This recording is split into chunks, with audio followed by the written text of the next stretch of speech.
Unfortunately, without those cables, there's actually no other way. Just over a year ago, I bought the cheapest and highest mileage Tesla Model S in the UK. Despite being used as a taxi and with almost 500,000 miles on the clock, this thing was in surprisingly fine fettle. What's more, a range test revealed it was good for nearly 270 miles from a single charge, meaning that the battery was also in good nick. But there are a few big problems. In the real world, it's boring to drive, the cabin is dull, and there's no wow factor that made me want to use it much, which is why the battery on this particular Model S has depleted to zero, and that includes the 12-volt battery that enables the car to be locked and unlocked. My Tesla is, in other words, a very big, extremely heavy ornament that I can't get into. But wait, I hear you say, there are emergency release cables to open the bonnet. Well, that's all well and good if they weren't so rusty that both snapped off when we pulled on them. So in today's video, I've tasked Taylor to get into my Tesla brick by any means necessary to see if he can bring it back to life.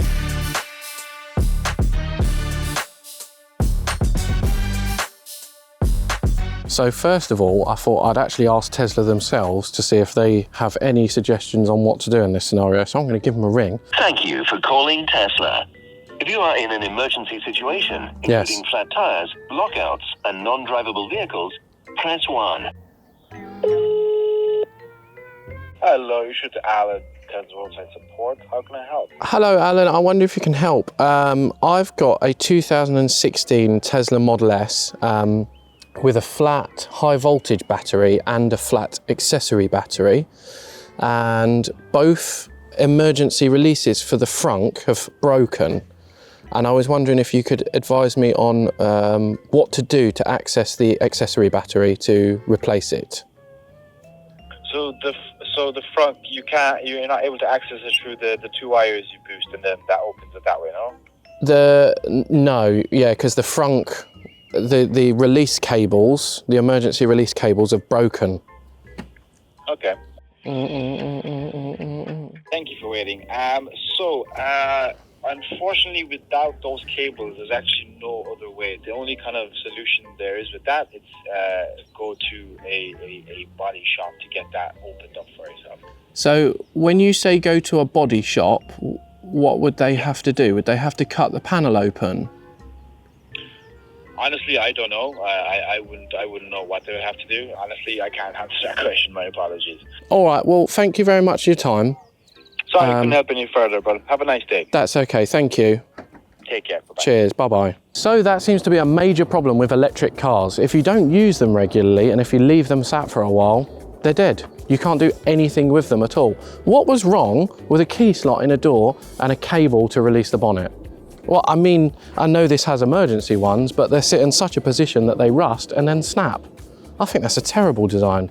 Well, look, we need to try and fix it. This car's got two latches, one here, and I think the best way to access them is to remove the front bumper, so I'm going to start with that. Before that though, a shout out to this week's video sponsor, Carly, that lets you check the health of your vehicle or the health of a vehicle that you want to buy, as well as being able to unlock hidden features. That's because Carly allows you to take back control of your car by diving into its diagnostics. Simply plug the scanner into the OBD2 port, open the app, and Carly will reveal all. I've been using Carly on personal cars and cars that I wanted to buy, and to show you how it works, I've plugged Carly into this E46 Coupe. So let's start off by running a health check. As you can see, this particular car looks to be in pretty good shape. But one thing I wouldn't have known about, because let's face it, who remembers checking when looking to buy a car, is that the parking sensors do not work, so this would be a good bargaining tool if you wanted to make an offer. But let us now look at unlocking those hidden features, which includes enabling US side markers, double flashing hazards, and audible locking and unlocking, which you can enable in seconds. So if you want to take back control of your car and unlock its hidden features, then Carly is the tool for you. What's more, you will get 15% at checkout using the code AutoAlexV2. And before you go, we have read all of the comments, so please remember that Carly is an annual subscription. But if you don't need it anymore, then you can drop Carly an email or cancel straight on your smartphone settings, depending on where you subscribe from. If, like us, however, you like working on your cars and checking how healthy they are, then Carly is definitely something we always keep in the glove box. Who done these up? The reason I'm using this jack handle to undo the wheels is because I didn't bring a long enough breaker bar with me. One wheel. Oh. So there's a gap here where the emergency cable should pull through, and you put your little finger in there, pull it, and then it should pop one latch, and then there's another one on the other side which should pop the other latch. But when me and Rory pulled them, they both just pulled straight out because they were so corroded. I'm going to try and trace where the cable goes through and then access the actual latch itself. Hopefully I can get to that. If not, I'm buggered.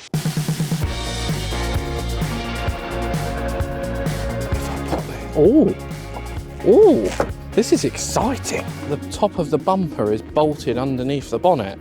So in theory, to take the bumper off, you have to take you have to have the bonnet open. What a rubbish design. What's behind there? That's the question. That's hollow. That's not. Does the grille come out, I wonder? Where's my screwdriver? I know there's people watching this going, oh no, don't do that, you'll chip the main. It's chipped already. There's the latch. It's not two, the man was wrong. There's one in the middle. There's not two here. I can see it right here. What I need is like a hook, I think, to flick the latch open. And I think if I do that, then I might be onto a winner. If I can wedge this open a bit with something, I might be able to just get an eye and and it'll go pop. If I could get those undone, maybe that will slide off and then I can get in there.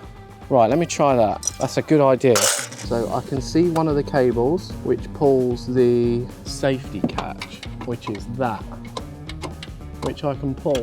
There's the other cable. So if I... Oh! Yes! Really? Yeah! So now, in theory... Oh! Oh, yes! Oh, I did it! Brilliant. So, we've managed to access the Tesla without damaging it. What we need to do now is put a new accessory battery on it, and then we need to wheel it over to a Tesla charger, because if we try and plug it in now, it won't recognize that it's being charged and it won't accept any charge to the high voltage battery. So until we've got a 12 volt accessory battery on it, we can't charge it. Now the 12 volt accessory battery is pretty much the same as any 12 volt battery that you'll find in any normal car.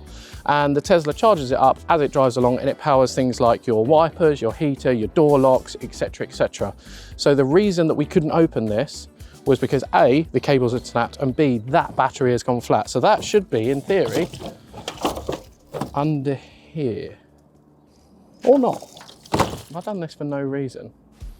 If you're looking for an awesome car show to attend in April, then get down to Food and Fuel's first ever event at Bicester. We've got special guests, incredible cars and amazing food, and I for one can't wait to see you there. Tickets on sale now at the link below. Right, so that comes out. This thing here should come out like that, and then this should come out, and there it is. There is the 12 volt accessory battery. With the battery located, I headed off to Euro Car Parts to get a replacement. Now it's not identical, but it should just do the job. See if it slots in here, which it does.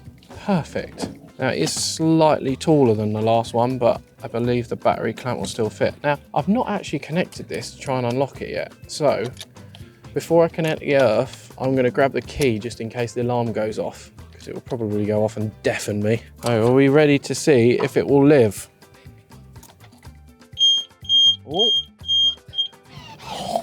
Oh. Does it work? I've just tried to put this back together and the vent for the AC doesn't fit. So what I'm going to do is leave that off for now. I'm going to put these covers back on. I'm going to order the correct battery for it because I want to get this done today, and then I'll return this one. So this is literally just to get this car over to a charger for now. I'm regretting this. This is disgusting. Oh, I need to see if it will move. I don't even want to go near it. I'm surprised. There's so much life in here. I'm surprised we haven't given it a name. Oh, it stinks. Right, let's see. Nothing. Absolutely nothing. It's dead. So the bonnet opened. The key does work, but there's nothing. Even the screen won't power up, so I can't put it into transport mode, so I can't actually take the handbrake off. I need to get this thing on charge. Hopefully it will now accept a charge, but I need to get it over there. We just spoke to a chap that works in that building over there, and he said that we can use his charger but I need to get it over there. The handbrake's on, it's in park. So I think the next thing is to put it on some skates and see if we can wheel it over there. Yeah. Oh yeah. That's it. Oh yeah, keep it going. Oh yes. Oh yeah. So we've managed to get the Tesla over to DNB Solutions, who have kindly let us use their charger. I don't think it's a fast charger, but it should charge it up enough to get it to a fast charger. So they've given me the code. Hopefully we are close enough. Oh yes. Oh yes.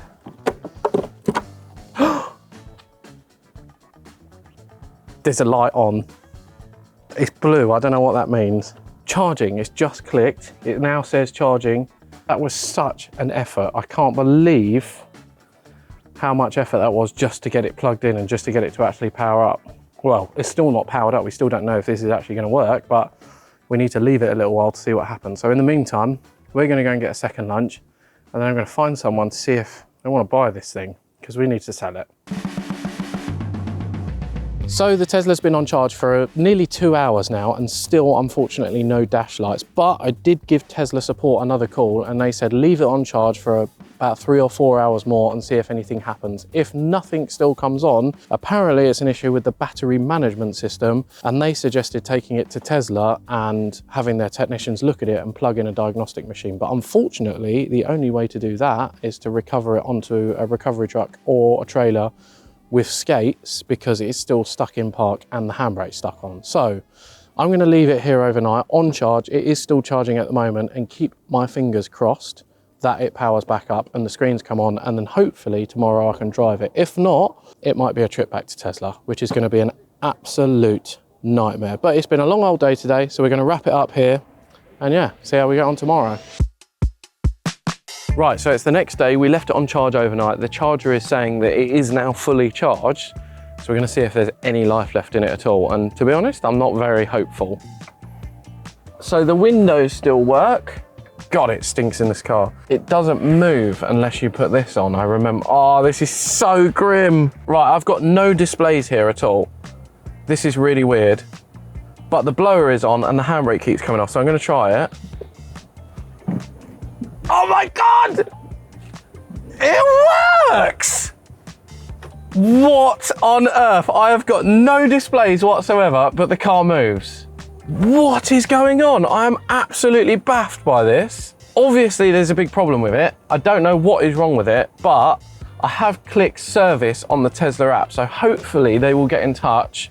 I might be able to fix this, but it moves. So we can now get it out of this space, leave these guys back to their electric charger so they can use it, and we'll get this back to the unit and give it a clean, because it is disgusting in this car. I don't even want to be in here, it's grim. Okay, so I guess while it's working, I'm going to take it back to the unit before it probably breaks again. Oh my God! Look at this! So the Tesla's back at the unit, but unfortunately when I got it back, the screen still didn't work. So I left the 12-volt battery disconnected for a week, and I'm very pleased to report absolutely everything is now working. Everything's back, the dashboard works, the center display works, nothing is faulty. We do have a tire pressure monitoring fault on here and a battery fuse replacement required, but it works as it did before, as we parked it up. So that just goes to show that there's nothing like unplugging it and plugging it back in again. It fixes everything. I hope you enjoyed this episode. Stick around if you want to see more car content. Don't forget to like and subscribe, and I'll see you next time.